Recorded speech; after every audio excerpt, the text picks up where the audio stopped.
Hey everyone, how's it going? Thanks so much for tuning in. For today's video, we're going to be taking an in-depth look at the 2018 Dodge Challenger SRT Demon.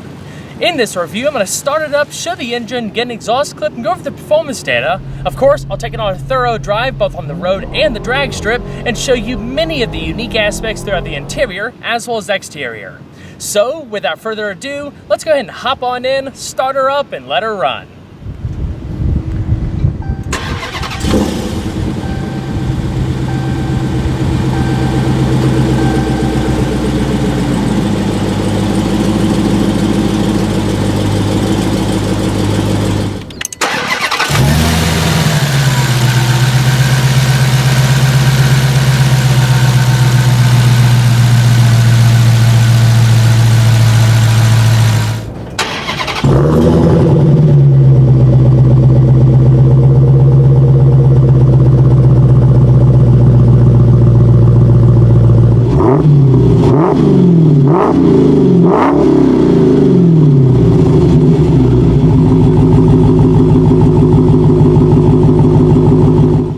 Back in April, I had the opportunity to attend the unveiling of the 2018 Challenger SRT Demon at the New York International Auto Show.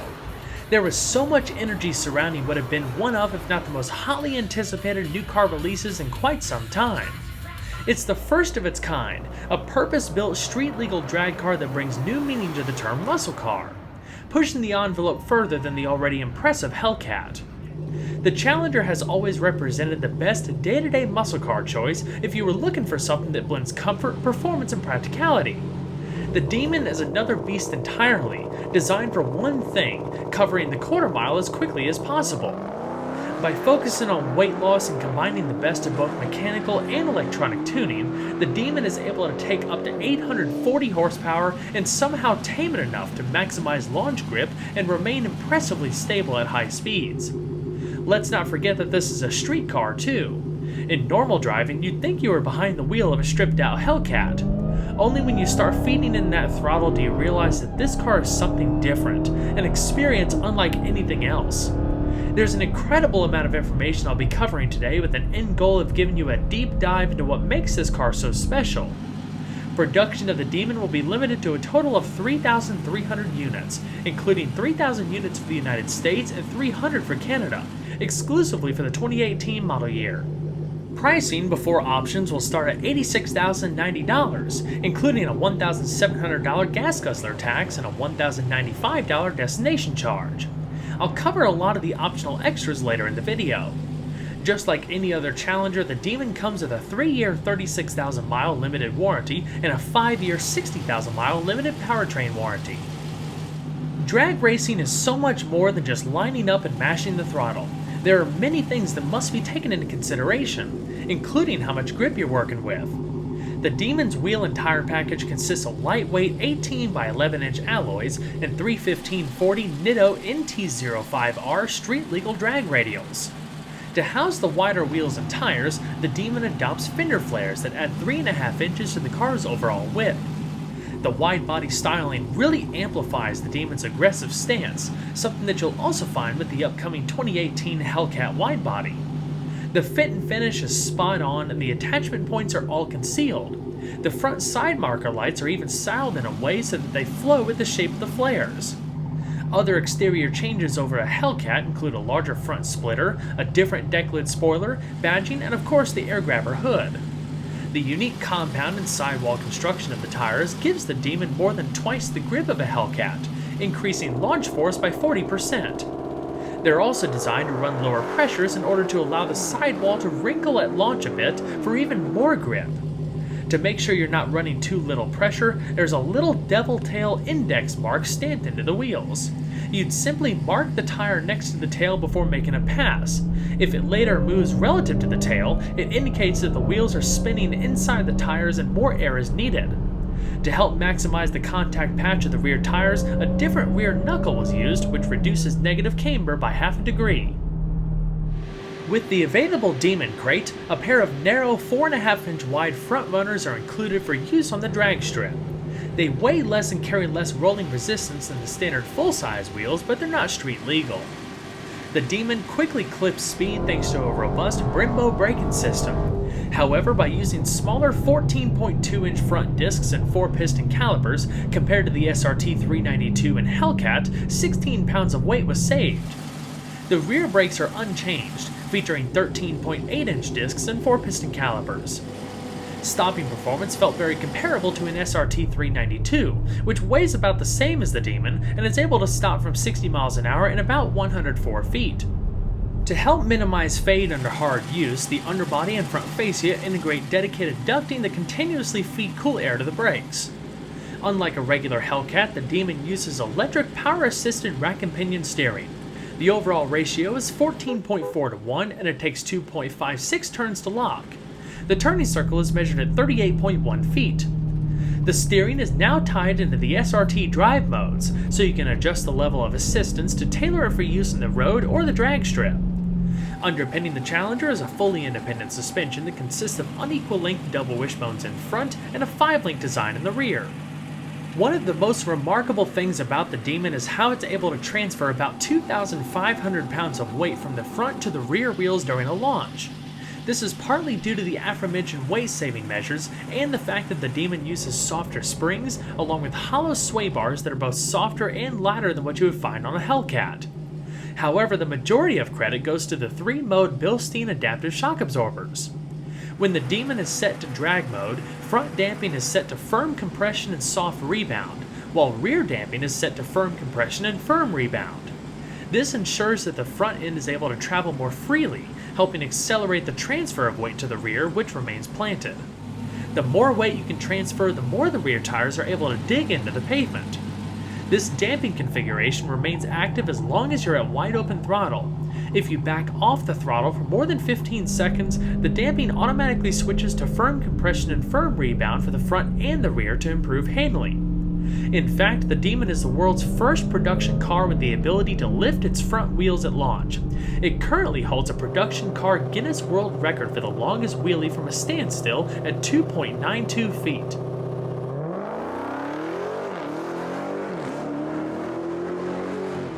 In drag mode, traction control is disabled to enable the rear tires to spin for a burnout. However, stability control remains active to assist in straight-line performance. Most everyone nowadays has heard of launch control, but the Demon takes it one step further by introducing a system called Launch Assist. It's an electronic system that mitigates wheel hop by using wheel speed sensors to monitor for signs of slipping or sticking. If slip is detected, a control module momentarily reduces engine torque to regain traction within milliseconds, without having to take your foot off the throttle. This reduces loads in the driveline caused by wheel hop by about 15 to 20%, leading to cleaner launches and less chances of driveline component damage. Line lock is also included. When engaged, it allows you to perform a controlled burnout with the front wheels locked. This serves not only to heat up the rear tires for better grip, but to clean them too and remove loose debris. One question I've been asked a lot was whether this car was something that you can easily drive off the track. Fortunately, I had a great chance to do just that. After spending several hours tackling windy roads and highways, I can confidently say that the Demon doesn't differ a whole lot from an SRT 392 or a Hellcat. It is wise to remember that while the tires are street legal, they are still drag radials. I did get caught in quite a heavy rainstorm and some of the roads were still pretty wet. All you have to do is give the car the respect it deserves and keep in mind that you won't have near the same level of grip in wet weather as you would in dry weather. Considering its intended mission and what it's capable of, I was surprised by just how well-mannered the Demon actually was. The optional Demon crate might be the deal of a century, as everything that you see here only costs $1, and it's everything that you need to take full advantage of the Demon's performance potential at the drag strip. There's a lot of stuff packed in, so instead of listing it here, I put a list in the description box, so be sure to check that out. Like the Hellcat, the Demon is motivated by a supercharged 6.2-liter V8. It's an engineering tour de force that features so many new parts inside and out that you might as well consider it an all-new engine. What's most impressive to me is not how much power it makes, but the fact that it's backed by that full powertrain warranty I mentioned earlier, and that it meets all applicable legal emissions regulations. When you open the hood, you'll immediately see that the block and heads are painted red instead of orange like they are in the Hellcat. A new three-dimensional emblem on top of the supercharger shows a Demon trying to escape. The engine is constructed using a deep skirt cast iron block that's deck plate honed to minimize bore distortion and features cross-bolted main bearing caps. The machined aluminum cylinder heads house hemispherical combustion chambers. The valve system consists of 16 pushrod operated overhead valves, 2 per cylinder with sodium-filled exhaust valves and hollow stem intake valves. Bore and stroke measures 103.9 and 90.9 millimeters respectively. Inside, there's a new forged steel crankshaft with induction hardened crank bearing surfaces and revised balancing, as well as stronger forged aluminum pistons and powder forged connecting rods with ultra high tensile fasteners. The Demon swaps out the Hellcat's 2.4-liter twin-rotor supercharger for a massive 2.7-liter unit that increases maximum boost pressure from 11.6 psi to 14.5 psi. Dual water-to-air heat exchangers, located on either side of the supercharger housing, keep the charge air temperature low, while an electric pump flows up to 11.9 gallons of water through the system per minute. Fuel is delivered via sequential multi-port injection, accompanied by a compression ratio of 9.5 to 1. While the Hellcat uses only one fuel pump, the Demon uses two, along with larger fuel injectors and fuel lines that handle 27% higher pressures. Lubrication was also improved by doubling the flow of the piston cooling oil jets, optimizing the oil pan and windage tray for high acceleration, and increasing oiling to the revised valve springs and rocker tips. After assembly, Demon and Hellcat engines are dyno tested for 42 minutes, under loads up to 5,200 RPM, before being shipped for final installation into the cars. Maximum engine speed is 6,500 RPM, 300 RPM higher than the Hellcat engine.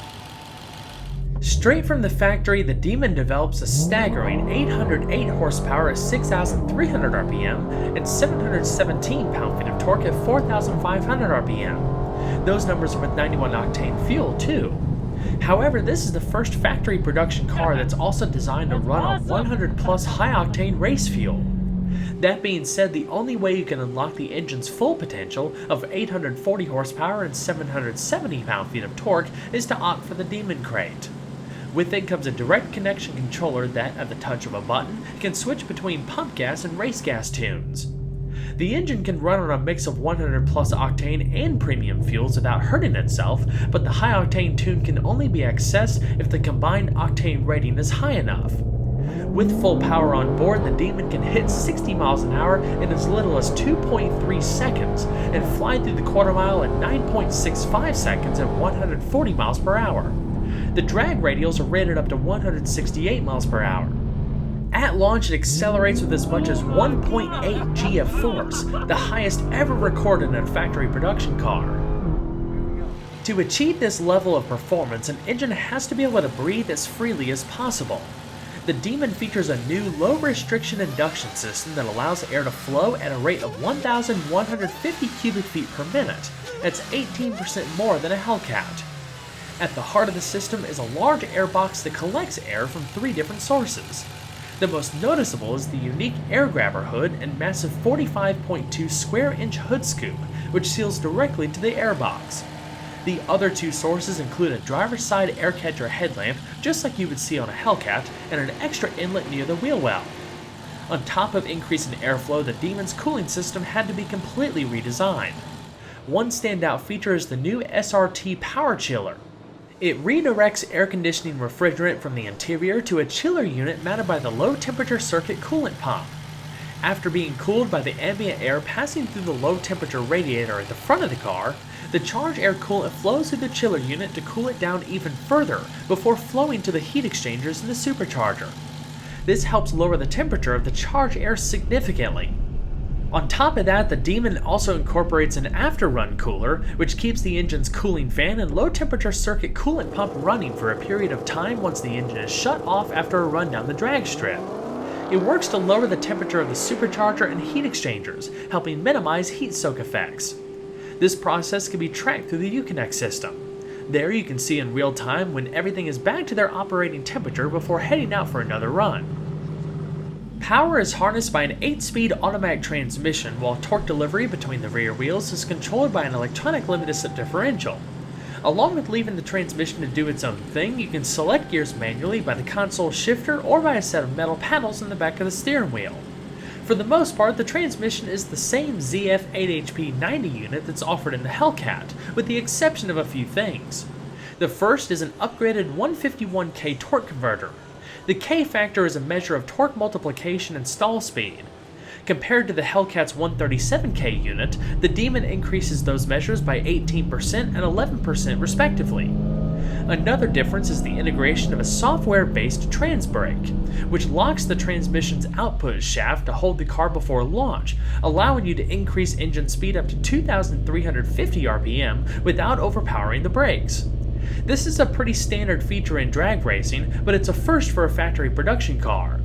The trans brake also removes any slack from the driveline, which means after launch, maximum engine torque can be delivered to the rear in just 150 milliseconds, leading to quicker acceleration off the line. The trans brake works in conjunction with another feature called torque reserve.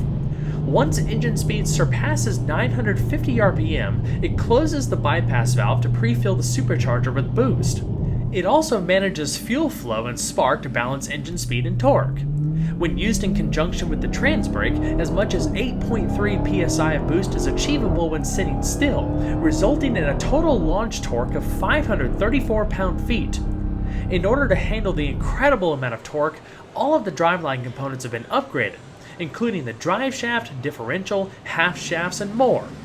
When the car is set to drag mode, torque cut between gear changes is minimized, leading to 400 millisecond shift times. The final drive was even shortened from 2.62 in the Hellcat to 3.09 to improve initial acceleration. Now let's go ahead and see if she sounds.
In its standard configuration, the Demon takes the term driver focus to a new extreme.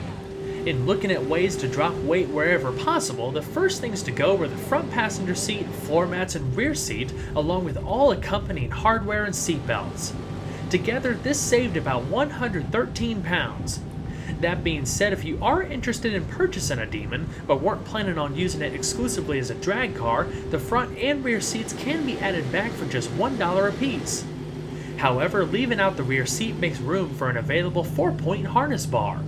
The mounting brackets for it are all accessible, making it easy to install without the need to cut or drill into panels. Even in its standard form, the driver's seat is 6-way power adjustable with manual recline and 4-way power lumbar. If equipped, the passenger seat would be manually adjustable. There's plenty of padding and excellent overall support to keep things comfortable. With large upper and lower lateral bolsters, they also keep you hugged in tight. Other weight-saving measures included the removal of 16 speakers, along with the amplifier and the majority of the wiring, leaving 2 speakers, one in each door panel. Most of the sound deadening, including body and interior insulators, were removed as well. It's a very different environment from a Hellcat, which feels downright luxurious compared to the Demon. Without sound deadening, you hear everything. Mechanical noise permeates the cabin like never before. With the doors closed and the windows up, it sounds positively wicked. Instead of leather, the steering wheel is wrapped in grippy Alcantara. Add in all of the weight saved with the wheels, the brakes, sway bars, and all the other little things, and you have an approximate 200-pound weight advantage over a Hellcat. Now, when ordering a Demon, you can obviously keep it pure, stripped, and simple, but you can also load it up with optional extras, including leather and Alcantara upholstery, heated and cooled front seats, and a heated power-adjusting steering wheel. Other options include a 900-watt Harman Kardon audio system and a power sunroof. The various drive modes for SRT models allow you to fine-tune the performance and road manners based on different driving conditions. Pressing the SRT button in the center console brings up a menu with, in this case, 3 different settings to choose from, including drag, custom, and auto. The drive modes independently control the transmission, paddle shifters, stability and traction control, suspension, and steering. As discussed earlier, drag mode offers a number of exclusive features as well, such as activating the trans brake and diverting cabin cooling to the SRT power chiller. When set to auto, you can activate an eco mode, which prioritizes fuel economy by allowing the transmission to shift sooner and reducing throttle response. There's even a code-based valet mode, which maintains the default settings and limits performance for added security, as well as a programmable shift light. With the launch control system, you're also able to adjust the launch RPM to account for the level of grip you have from different tires and road surfaces. One of my favorite things about SRT products are the performance pages. For one, you have a timers menu where you can do 0 to 60, 0 to 100, eighth of a mile, quarter mile, and even braking distances, but there's also a ton of auxiliary gauges so you can keep an eye on pretty much every parameter of the vehicle. Plus, you can check G-force data, real-time engine data. There's also a page for dyno testing. Out back, nothing much has really changed as far as utility. The Demon still has 16.2 cubic feet of space. The big thing back here, again, was weight saving, so in its standard form, it has no trunk deck cover trim, carpeting, or a spare tire cover, which saves about 20 pounds. But as you can see here, all of that can be added back, and to do that, it only costs $1. Well, everyone, I hope you enjoyed the in-depth review on the 2018 Dodge Challenger SRT Demon. Be sure to stay tuned next time, leave a like and subscribe today. There's always a lot more where that came from. Take care, everyone.